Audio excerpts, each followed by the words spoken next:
I would appreciate a non-biased outlook from such an experienced investor like you. In a few past Deal Pro calls, you talked about incomplete cycles of action.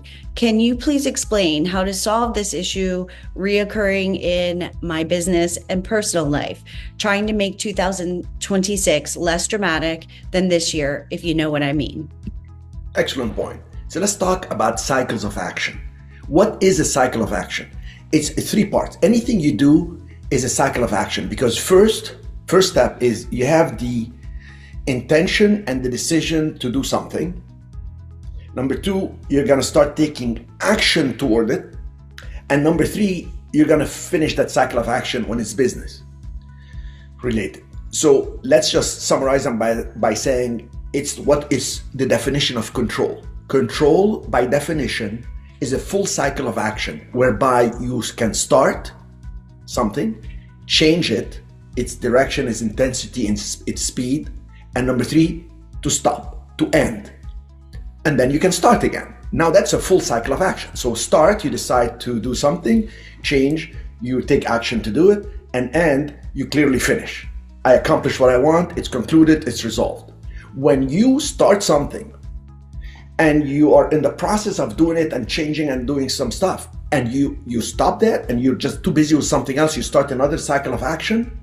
Now what happens, the brain itself stays in a glitch because this action has not been finished. So you started an email, then you minimized it to take a call, then another email came in and a text came in. Now you have these unfinished cycles of actions.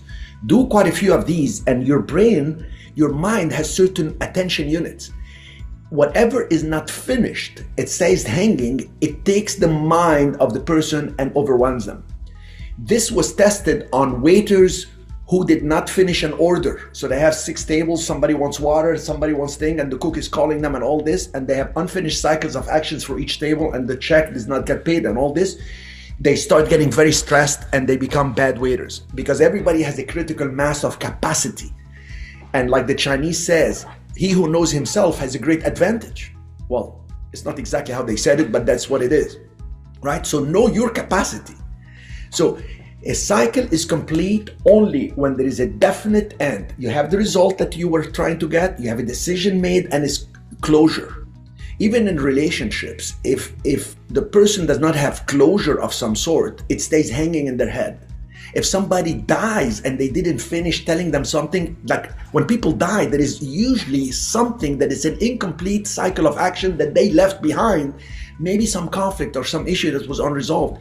It bothers people for years. It makes them cry out of nowhere. This is so important that you finish the cycles of actions of what you start. So don't open too many cycles of actions that you can't handle. Sometimes it's better to do less to accomplish more.